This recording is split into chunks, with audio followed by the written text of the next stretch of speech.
Jerusalem ari kuti Svaga. Atina ndo pamakarasa nyika nekuti ndanzwa mumwe achitaura achiti mwera soko ndiye Jesu. Kusei kwakawanika ngoma inonzi Jerusalema, kwakawanika chechi inonzi Jerusalema. Makundwa nemasowere. Aiwa, atizobvere mashure. Ndambonzwa pachitaurwa nezvagandanzara. Ndiye akachinja zita akazviti ndini Johani.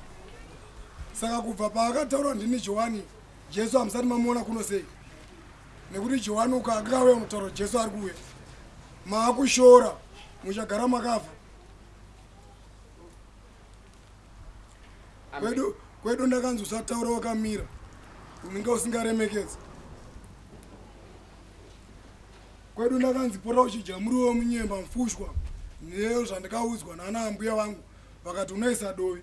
Kana wakugara, gara ukatambarara. Kuitira kwokuti ukapfunya, wapfunya rugare mwanangu. Amen. Basa randikatakura, ndikaverenga makore, ndichidzokera kumashure, rine 2026 years, ndo pakafa Jesu. Inini zita rangu, ndini Micho. Micho? Zvipo zvangu ndakaisa muchiuno, ndine nyoka ihombe, ndine makara andina, uye mubvese apa mimi. Ngabure, iwe chanita. Rapidwa. Iva avese vandikagara navo, sandi chechi, ndiwo vafundisi here kana ndiwo vadzidzi. Vakauya neni kuitira kuchengetedza inini, kuti kana wakutaura, vanhu vanonetsa unzwike, nekuti vanenge vachida kutonga. Saka vachakumisa kutaura, isusu tichavatonga. Hapana unonzwa shona yamunotaura pavari, asi ndikatanga kutaura naone shona, ndovatuma vakaita. Nekuti vanhu vausangana navo munyama, asi ndakavatsvaga mumweya. Madzviti havatariswe njere kana fesi, ndakava nemadzviti ekuMozambique. Ndipamusana pokuti zvaingorehwa, hatina kuzviona. Saka ndikasvikira kwamurewa. Saka nezuro ndakasimuka ndikaenda kunoudza muridzi wenzvimbo ino, ndikati kose nzvimbo ino usiri kuitonga. Muridzi wenyika ino aripo, anogara kuchishawasha, akabva kudandi, akaenda nogara nzvimbo yagarwa naNehanda. 1986 chishawasha ndiyo yakatanga hondo. Pachirungu vanoti the first chimurenga. Chii changa chaitika, yakakonzereswa neni. Kuseri kwacho ndine mazita akawanda, ndiri munhurume mukadzi, nekuti mvura ndine handa.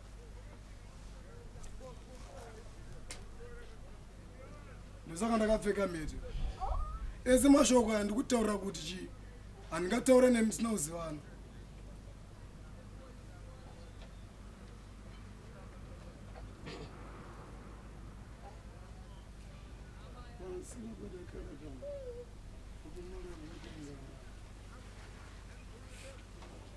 Ndini ndakaita kuti kuve nevaimbi, nekuti ndini shiri. Zvese zvamuri kuridza izvi, dai manditsvaga, nekuti ndini muridzi wazvo. Makakopera ani, ndiye muridzi wezvipo zvamukachengeta panyika. Nekuti muimbi ndiye mutauri, kwamureza wenyu makauisirei. Aya machire atakapfeka, ndakabira veRoman Catholic. Ndiani akavapa mutemo, nekuti vaiziva zvirevo, kuti ukapfeka rin'i apa, runoreva zvakati, ukapfeka chuma apa, chichareva zvakati. Ko ndiani akavapa kara yekupfeka zvaNehanda, nekuti ivo ndo vakazoprofita mureza. Tikaenda kuchivanhu, tinotaura kuti machembere pfekai blue newhite, chichena nechedenga. Kwedu kuchivanhu, kose kuRoman Catholic zviriko, asi tikurambana. Machire ese anoreva, kana ukaenda kuchechi, tangotarisa machire echechi wapinda. Ukaona mune red, ropa warifunga here. Ukaona une matema, wafunga here rima. Kose musiri kuona, nekuti hamuchaziva kuti muromo ndiani. Muromo ndiye ziso.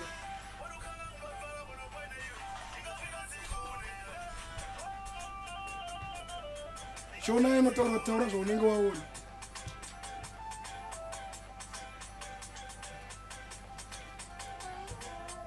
Kuda kuudzirwa kuchakutadzai kuziva Mwari pachauya. Chero mukashenya nyanja nebhaibheri riri kutokurambai kare asi mukutemba naro rakati musanamata chepasi. Chinamato machibadira padenga nekuti ndiri kuona kuti pane imwe mhepo yakazoya panyika. Ukaona vanhu vazhinji vari kutendeuka, kweimi makatenduka mutarisa ani, makatasa mudenga ravamatasa vachena. Saka makabvuma kutongewa, makabvuma kuudzwa kuti mamuri varoi. Kubva ipapo makarasa chikaranga chenyu, ndopa makarasa nzizi nezvisipiti pamwe chete norugare. Makaverenga mumagwaro munoti moto unouya, imi mudorona ari masimba achidzika, hausi moto here zuva kushaya mvura. Sei musikuona pamakurarama nhasi?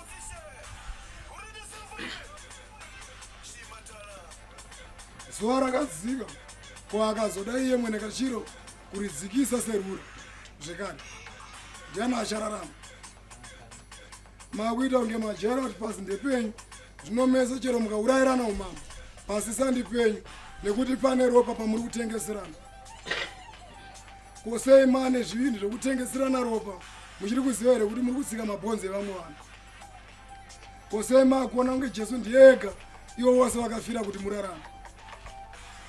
Ko kana makupirira nyika, sei muri kudoma mazita? Ko vana vakafira muhondo, munomaziva here? Saka mane rusaruro. Saka nhamo yekukugarirai pachisisino. Ko makomo aigara mbuzi akanyura here munguva yekwako nemapere? Ndiani aidziisa dzichiwanda kudaro munguva yemapere? Ko nhasi sei muri kuenda kutora mbuzi iri pasi pemubhedha? Saka muchiri nerugare here.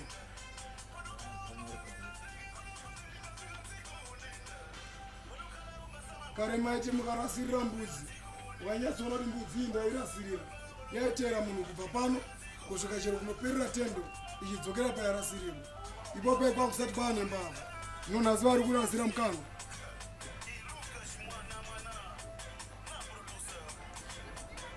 Mari ndo yakaurayisa chaminuka chero chitepo chero nehanda. Mari ndo yakaurayisa Emmanuel Jesu. Kosei nhasi masiya bhengi uko makuendesa bhengi muchechi? Makanganwa sei kuti Mari naJesus vakavengana? Marasika. Nzira ichinje, imi ndimi munodamburira, zvino yekudamburira ine nyoka dzinokasika kuurayai. Muchazotera enzou mukaenda kuchiro chemakudo kana kuurayiwa. Chero mukasiya nzira nhasi, chero mukaita makore muchiisiya, inoramba ichikurangiridzai kuti ndandiri panapa. Tsoka dzenyu dzakakura sei kunge chitima, makadi kugadzirirwa njani? Sei pamunofamba hapapfudziki? Panoti tarwizi, mune makechizi mangani.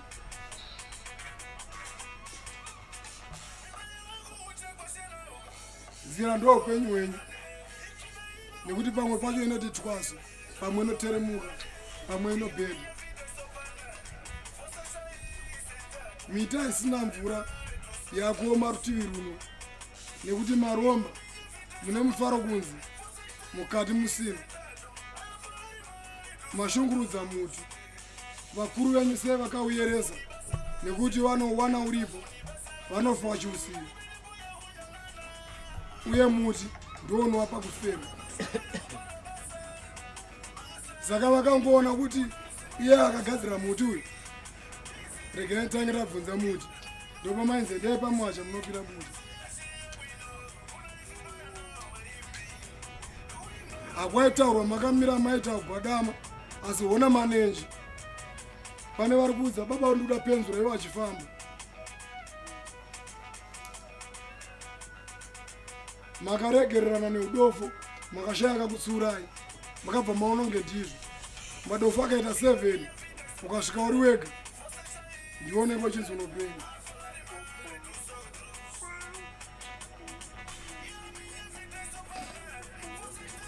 Kuchikoro maidzidziswa nemunhu 1, makawanda, and ndokwakabva president.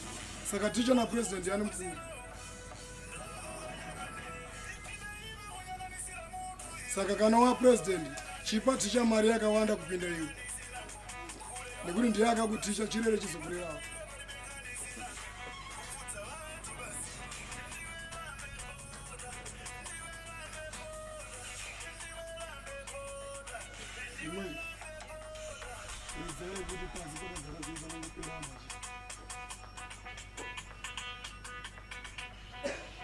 Iwe tati mota yenyu ichasandukwa kuita speaker.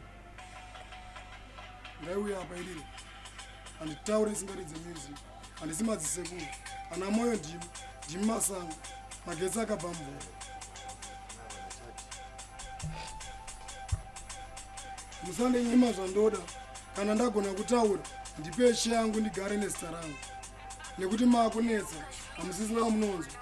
Ndakaisa tende rakakurisa pano nekuti naida kuradzai nesaini kuti ndikuda vakawanda asi muri kupi maakutonga kosei bhaibheri kugara mukoti pamwe chete naloya zvinonzwirana here?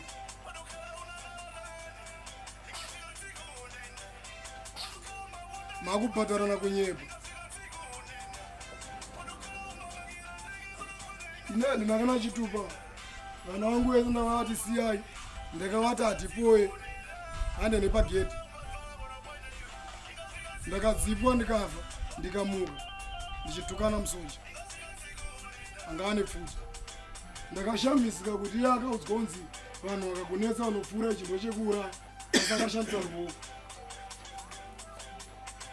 Iye ane pfuta.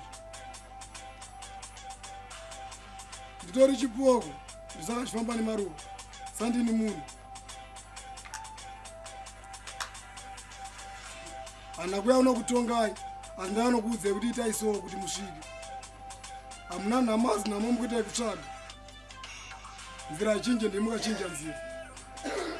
Ndiani akakuudzai kuti mweya unotongewa nekuti mumagwaro zvakanyorwa kuti Satani gara panyika chiita zvese zvaunoda asi mweya wangu usaubata nyama ichaenda muvhu.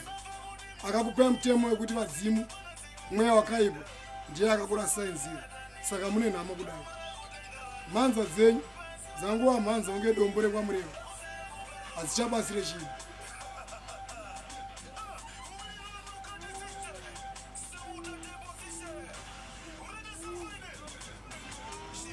Gandanzara anodzidzisa vanhu izvozvo kuti namatirai kufa akati namatirai kupona asi masovo ese vakunamatira kufa.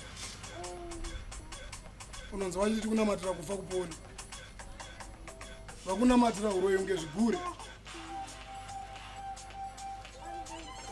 Makasiyiswa ngoma dzenyu dzemidzimu asi midzimu yekumarawi iri kuridza ngoma dzayo everyday munyika yenyu. Ndapane munhu akavhunduka akaturikwa bhache mudenga akarasa nyika. Ndopa akaisa mutemo wekuti usanangidzira munhu uroyi anga apinzwa zvikuru. Munhu iyeye hatimuzive zvedu. Ini ndine chete muipi ungwe pakauya muenzi ndindobayiwa. Ndosaka ndakaimba nziyo yekuti ndipe hosha.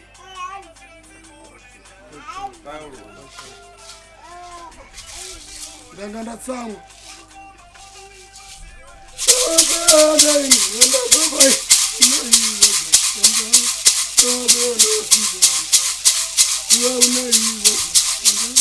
Ndiri mtobini. Ndiri mutena afoma. Atongeke. Anifambele chitupa. Nekuti pakuitika dambudziko rekuti pamakagara ushe makakangana kuti kune ushe wamakakangana. Pamakaparidza ushe makakangana kuti mune ushe wamakakangana. Pakauya mutupo ndivo vakanga varota kuti marunga ndiani nekuti yaiva njiva. Ndosaka yakarumiswa tsamba ndindokuudza kuti pasi pakupera mvura ndokuraya nayo ndeiyi.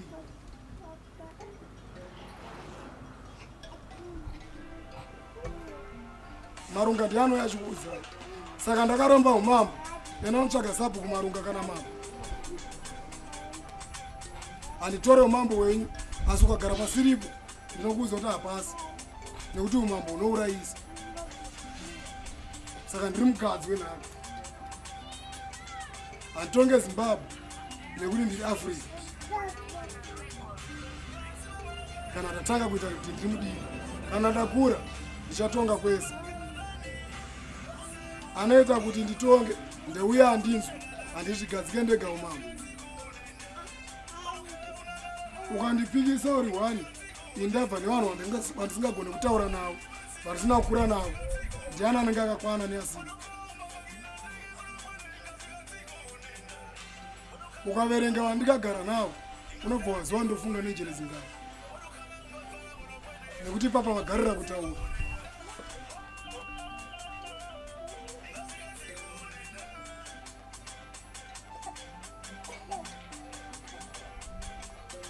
Kana maakuda mari, mandinzwa here, tsvagai mudzimu yenyu, nekuti pamaikaiuraya ndopamakavharirwa mari.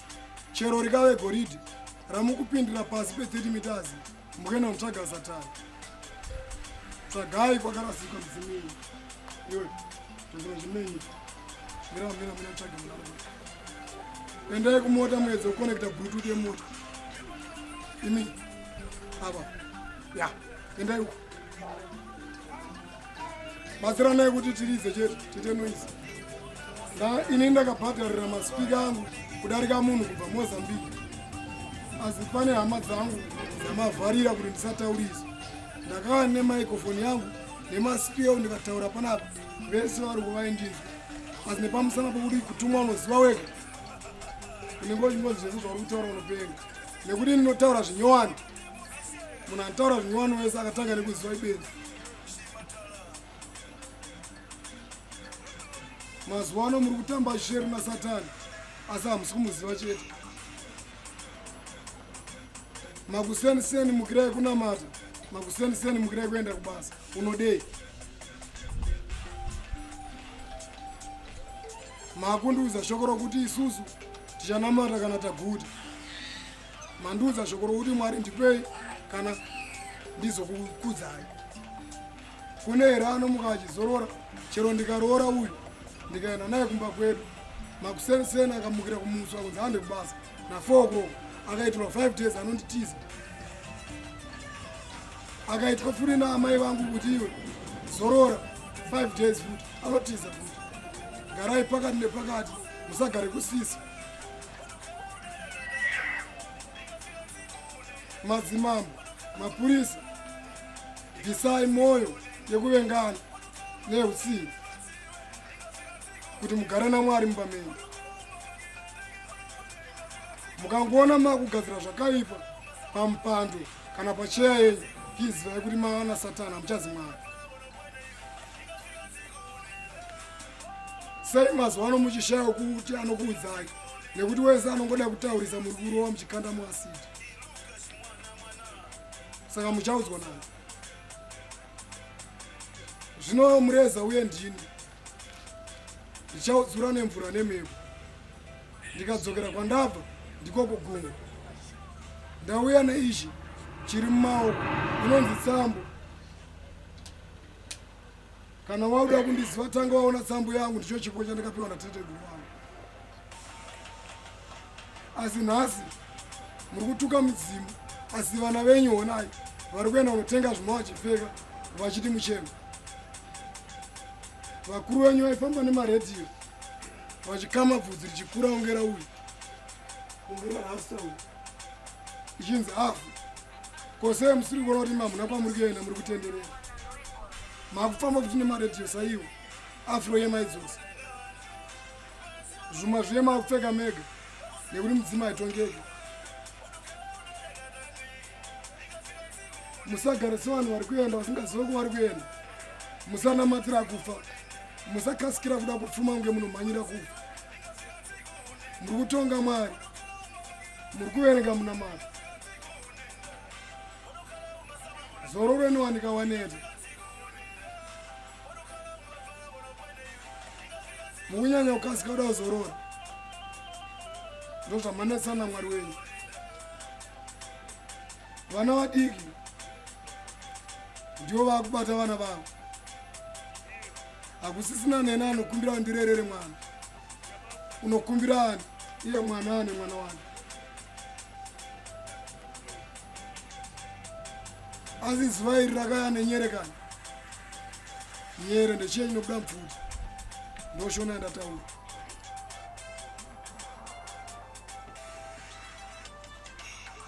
nekuti parakatanga kupisa ndikupa ziva muti yaifamba chirombani iripo panoti wanzi makrismas wanzi kunzi Jesu nekuti toaterwedi turipo makadya munguva yatukashayika ndonguva yamukanyepera muchitanzi zuva rinowe ndikakubatidzirai kanjera kana kenduru pano ko ukaona yakudzima aone rimapiwa rino pakaora zuva muno muafrica ndopamukapiwa satani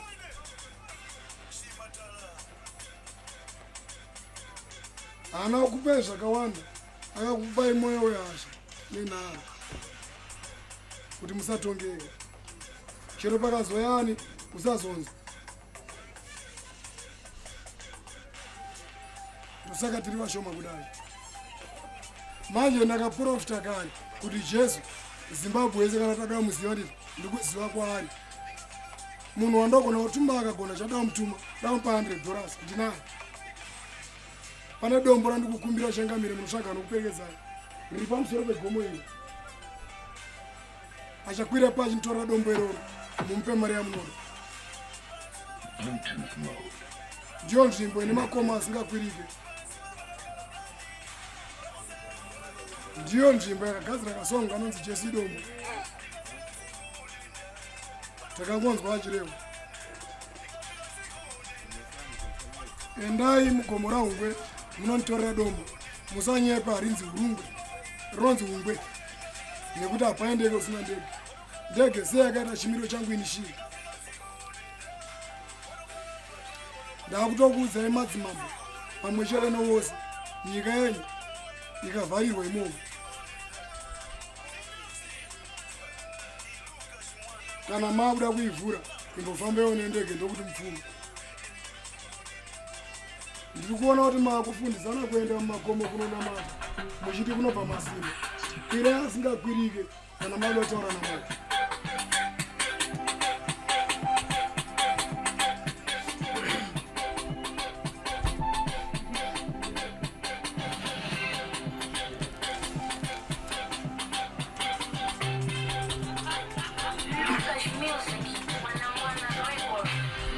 ndovanorera murwere vanoziva zvavanenge vakavabvunza kuti makauya nani imi ndimi kunoona semii zvibvunza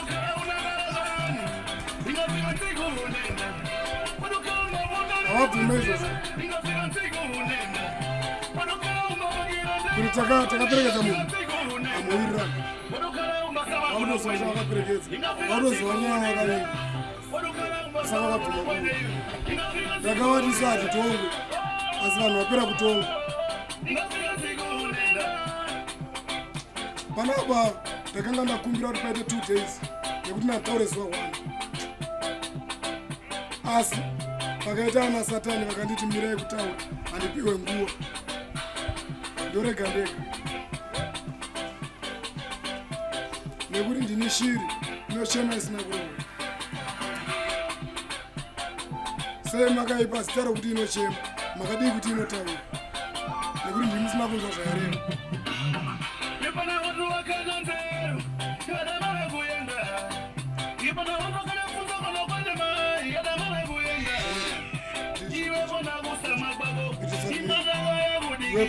ara telefoni mimwe muzika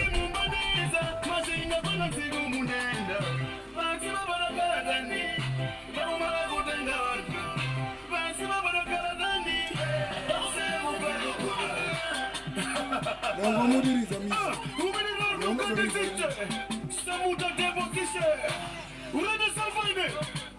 ndikanyarara ndotaura nemashoko ndosaka imakazvinatsiva yekutukanisana nemisi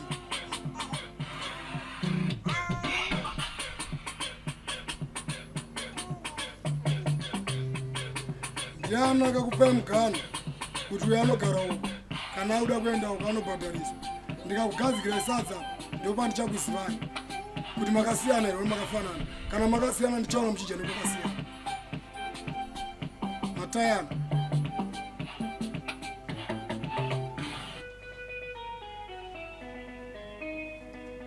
aiwa inotengwa kana haishangamira akuzorodza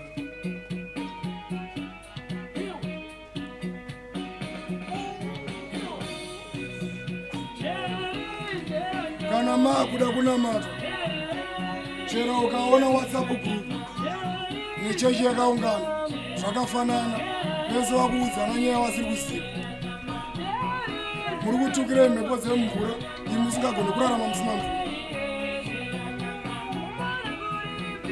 iwewe munhu abva kunorana nemukadzi wako wechipomba karuoko kako kanoeresadziwa kuti ubhabhatidze vamweni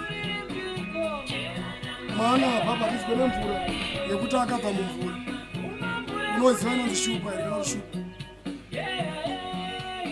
ndakakusika seni ndikakuonai makadai mukatuka mvura muchashamisira nekuti makagara nani manzi mvura muchifemo raiva zita raani raamai kubereka kunorwadza ndipepa angaona kubara kumba wavo ndipase chiso ndivaonesa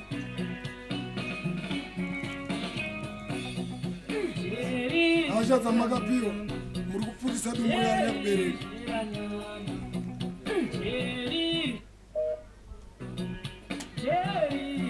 koma kunongezerana uroi kuti rega kusvika kumba kwababa mukuru wako wanoroi muri kunyeperana dzavanjere dzekubirana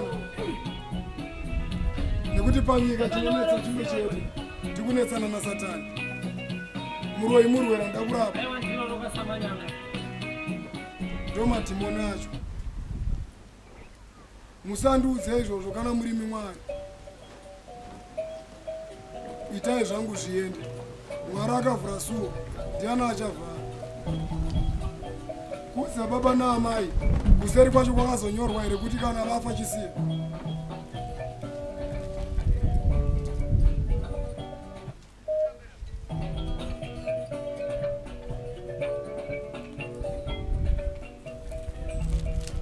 ndonyaya dziri kunetsa kusanganisa panyika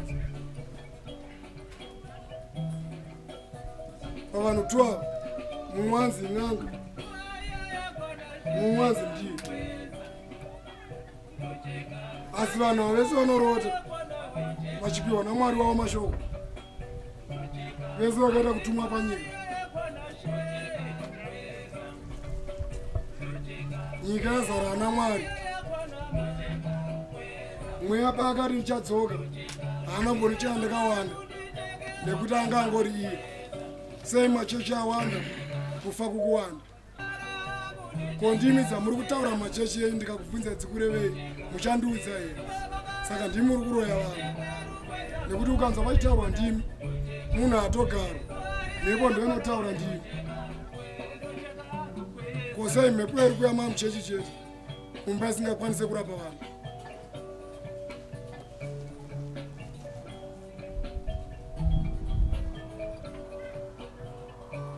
chivasi matemba muchiona imi chera ndimi munongonzi praise yatigare zvakanaka ndikakuzemberai inini ndinopfuma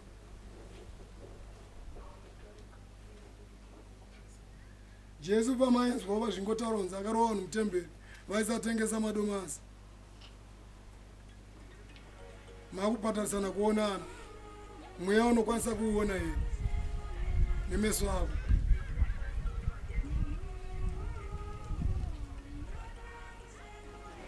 ko mudzimu kana uchinge wakugara unobatsira vana kana wakuenda ngauchiita munana yekutakura mari iyo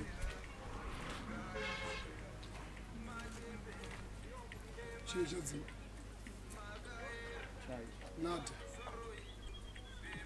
ndati chiwini ndati mota iti masumukire zvikuitika ndatozotuma mumwe wakomana wakagara kuti konektai zvirire mukuridza manje vanhu vakurira mazuva ano nantongewe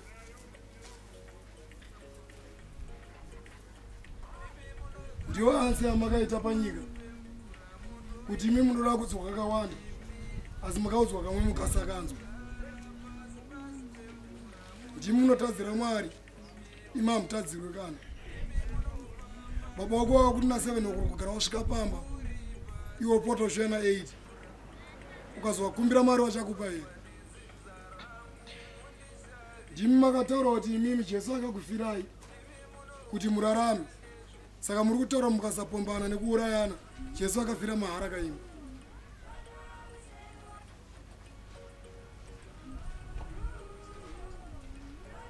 nekuti mazvipa zita rekuti chero tikatadza takafirwa kare kutadza kwedu kunoregererwa ndatiwaone shungu yekuda kumuona asi handina ndakanzwa kuti akaurayiwa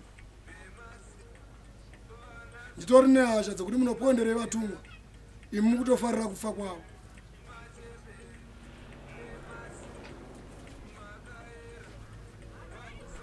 ndine chauya kunotaura tikataura totamba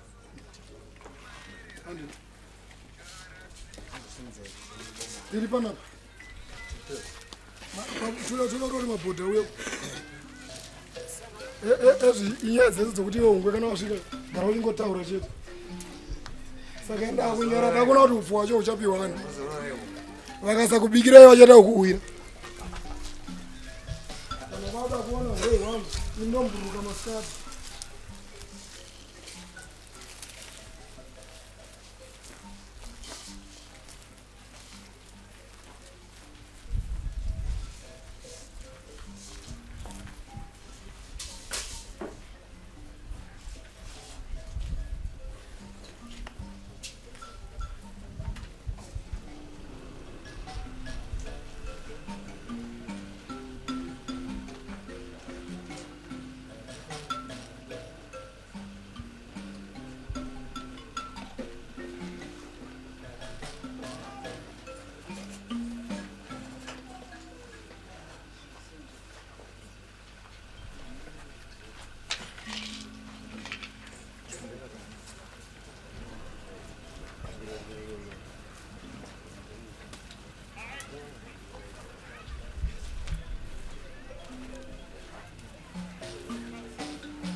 Muchibvunza kamubvunzo.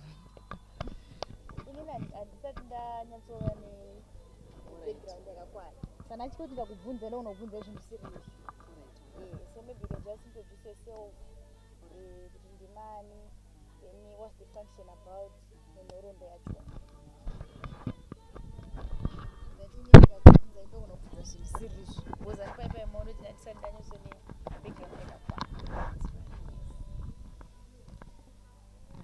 Makadi zvenyu Makadii. tinotendai. Inini zita rangu ndinonzi Madliwayo. Kana ndakushandisa mutupo wangu ndiri beta wabata Dliwayo. Saka ndiri beta wabata Dliwayo kudaro tiri varozvi, tiri vabvambire mutupo wedu ndizvozvo chaizvo maita basa. Ndandiri kutaura zita rangu kuti ndozikamwa sani, ini ndozikamwa saMadliwayo. Saka vana Madliwayo vanoera beta, vaera beta tinoera ishwa. Tiri varozvi. Saka mutupo wedu unodyidzana nemutupo yana Soko, mutupo yana Shumba Murambwi, mutupo yana Ashava nemimwe yakawanda wanda. Saka chikuru chataunganira panapa ndechekuti tidzidze nezvekwakatangira madzinza. Tadzidza kune zvakatangira madzinza tichaziva kuti vanhu ukama hwedu hwakamira sei, nekuti madzinza ese akatangira padzinde rimwe chete. Saka ndo information yatakuda kuti tikurukure nevanhu, nekuti vanhu vazhinji aina kudzidziswa kuvanhu vazhinji. Imwe information yangozikamwa nemakombwe chete asi aina kuzosvika kugeneration yanhasi iyi. Zvinova ndizvo zvakonzeresa kuti kunyange midzimu ite sei isagamuchirwe muvana. Taungana panapa tiri kunzi dziva guru. Hatingati kuti tingati ichechi kana kuti igurupu kana kuti chii, asi dziva guru uyu ndiye achayananisa marudzi, nekuti mitupo yese yabva kuna dziva guru. Dziva guru kana takutaura pachisena chedu, handimona mapfekero andakaita aya, isusu tiri masena. Tiri masena kudaro nhoroondo yedu inorondedzera kuti tisu tine matateguru akafamba muIsraeri netsoka dzavo. vakafamba mujerusarema netsoka dzavo masena. Asi pavaifamba kudaro vaitungamirirwa nemidzimu kana nemakombwe. Vachitungamirirwa nemakombwe kudaro ndo vakanga vachitonzi mapirisita acho. Saka mapirisita aita basa rakafanana nerinongoitwa nemakombwe nekuti vaitaura naMwari. Saka ndo nhoroondo yedu yechisena. Ndo zvatakada kuti tidzidzisane. Masena ane mitupo yakasiyana siyana. Vamwe ndana soko, vamwe ndana shava, vamwe ndana gwai, vamwe ndana mvuu zvichingodaro. Saka ndo patakada kuti tione kuti isusu mitupo yacho inodyidzana sei. Tikaziva izvozvo tichaziva Mwari uye tichaziva manamatiro uye hatishorane kuti vanoenda kuchechi nevanoita zvemidzimu kuti taita zvinhu zvakasiyana icho chiri chinhu chimwe chete. Inotonzi Israeri yacho iyo vana veIsraeri vacho ndo masena iwayo, vana asoko ivavo. Saka taita shungu dzekuti tichipinda muvanhu nekuti vana vacho vedzimbawa havasi kuzivisawo ndo vana vechipikirwa. So ndingangoti in brief kuti ndikurumidze kuipendera nyaya yacho ndingati mitupo yese yakabva kudziva. Pasati pane vainzi varozvi, pasati pane vanhu vainzi the Bantu people, kwakatanga kurarama mitupo yaana dziva.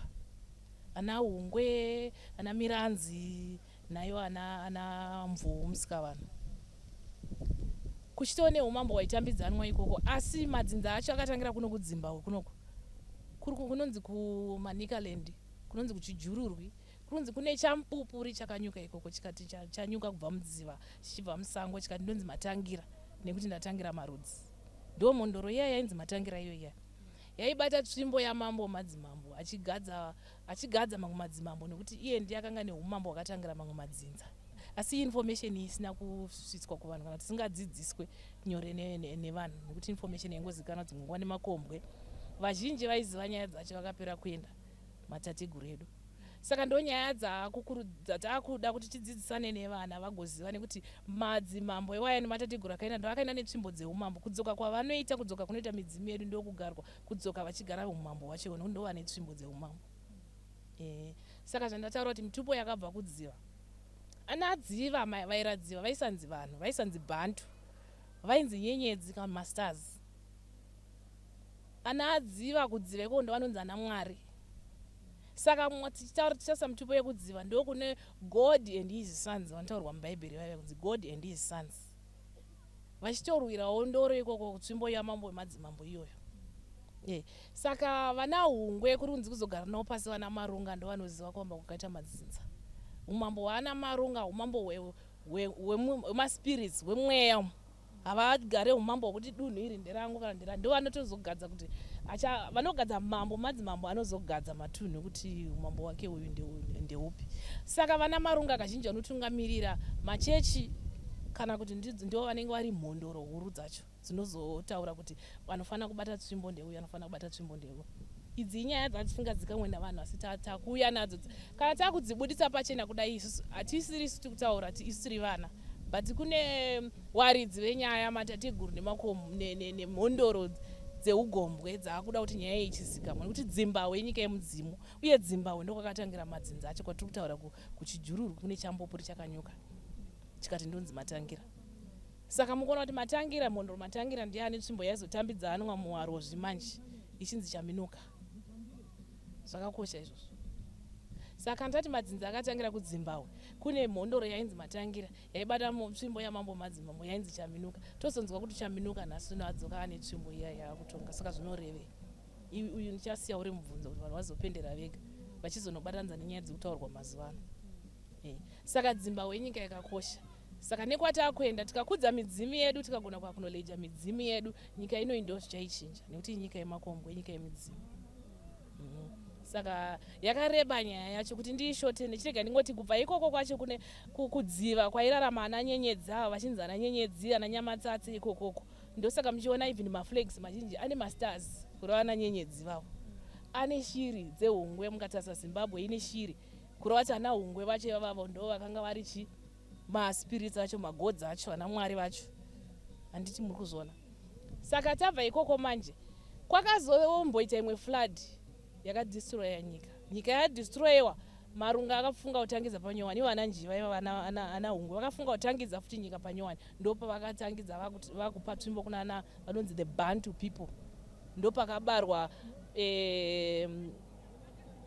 inonzi ndo pazotangira nyaya yamusika vanhu manje watiri kutaura wekuManicaland pasikwa vanhu vatema ndo vari kunzi vane nhaka yeumambo hwepasi rese. Saka zvavakufanira kumanifesta manje, asi zvinobuda nemidzimu yedu kana takudza midzimu yedu. Madzinza iwa yandiri kutaura nemitumbo yavo vanoziva kuteedzana kwezvigaro zvavo. Kudziva ikoko muti pekudziva ana marunga ana miranzi vanotozivana kuti baba ndeupi vana ndevapi. Tadaro tozopedzisira nemurozvi pazoya munhu muta pazoya mutumbo wamwoyo ndizvo. Mwoyo ndizvo ndiye azopuwa tsvimbo yeumambo akanzi chitonga pasi rese sanganisira nedziva racho. Apuwa tsvimbo yeumambo mwoyo ndizvo akazotambidzawo kuna Ashava. Shava akazoya after madzviti pakauya madzviti erudzi rwaShaka. Madzviti erudzi rwaShaka akatanga kurwisana naivana mwoyo ndizvo vachi nenyaya iyoyo yetsvimbo dzenyika nematunhu nei. Zvadaro izvozvo manje ndo Mashaka akatanga kurwisa varozvi ndobva kwadzika madzviti ainzi madzviti eHakasha akatanga kurwisa ana Shaka. Saka madzviti eHakasha aya ndo mhando dzaana Chaminuka nana Nehanda nana Kaguvi. Mhepo hondo idzo dzaitorwirwa nemidzimu nemaspirits nekuti hondo dzatinadzo even dzepasi pano hatirwi nenyama neropa tinorwa nemhepo dzemuchadenga. Handiti mukuona. Saka ndo panana Chaminuka tsvimbo yabatwa naShava. Shava ndo pamwe paakazoitawo flood yakaita dziri nyaya dzehondo idzodzo dzekuwisa neMashaka. Ndo tsvimbo yabva una Shava yakaenda una Soko iye arunzi Nyakuba. Asi ndiye Gwai. Chakatanga pana Soko ugwai hwake hwekuteramira nekudini ndokubva anangwa netsvimbo ndachabata tsvimbo yamambo wemadzimambo tsvimbo yaChaminuka. Gwai Gumbi ndiye Soko Gwai.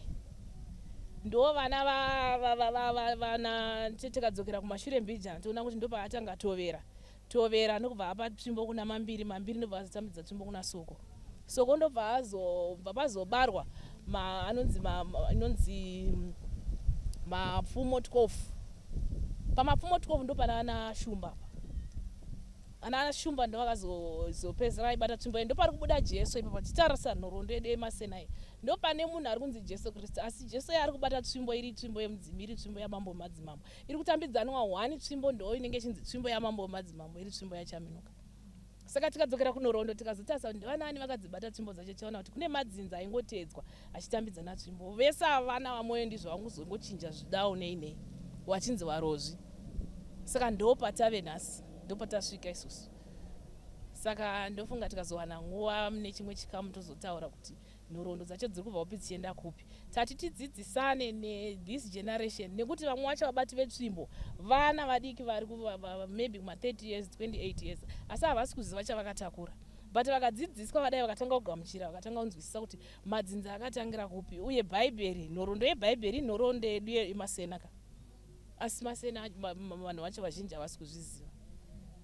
Saka tati tizvitaure zvoonekwa vana vakagona kugamuchira izvo nekunzwisisa nhoroondo yacho ndeyavo vachagona kugamuchira mudzimu ndo muchabuda tsvimbo idzodzo dzana mambo vachagara utongi hwevanhu vatema inhaka yevatema yatiri kutaura nezvayo. Mazviita mheno kana mune mubvunzo. Aiwa tinotenda tichivimba kuti vateereri vedu nevatariri mibvunzo yacho kana vainayo tinogona kuzokufowadhirai kana kuti mune chimwe chirongwa tozosangana zvakare toti vanhu vaibvunza zvakati nezvakati nezvakati. Nhasi regai ndimborega kukubvunzai timbosiyira ipapo timboona kuti vanhu vanogona kuzobvunzawo vachienda papi. Ndichipendera taakuchiti dziva guru anopinda papi. Isusu Masena munhoroondo yedu totodzidziswa kuti vanhu vakabva kudziva guru ndiye Mwari uye dziva guru wacho ndaana hungwe ivavavo. Saka kana vakudzoka vabata tsvimbo dzacho dzeumambo kudai vachifamba kudaro nzendo dzavo vaifamba ari makingdoms. It was more of kingdoms than churches. Saka kingdom yega yega yaitungamirirwa neshiri pamusoro kozotera vanenge vakunzi vanhu manje vanobata tsvimbo dzacho asi idzi shiri dzinenge dzingori vasori kana kuti mawatchers kana kuti maangels ndo kune magods ikoko ndo kuna God and his sons. Nyaya yacho inonakidza ikazofamba nayo. Saka mazvita henyu tosangana muchikamu chinotevera. Aiwa tinotenda maita basa. saka tichidzidziswa isusu masena tosanganisira zvese kumavhenda nekuti mukatotarisa nhoroondo yemavhenda vanototaura kuti takabva nekudzimbabwe kumapungubwe takabva nekugreat zimbabwe umambo hweseho wakanga uri umambo yakanga iri kingdom ukaona zvanga zviri pagreat zimbabwe apo yakanga iri kingdom saka ndo kingdom yaifamba nemasena zvanga zvisina zvekumboti anzi chechi asi vapirisita vaitoudzwa zvekuita nekuti vaiita matare vachifamba vachiudzwa zvekuita so dziva guru ndanataura ndikati dziva guru ndiye watoziva kuti ndiye mwari kwedu kumasena nekuti dziva guru ndiye baba omarudzi ese kudziva ikoko mutupo yekumadziva ndo kune varungu ndo kune vanhu vatema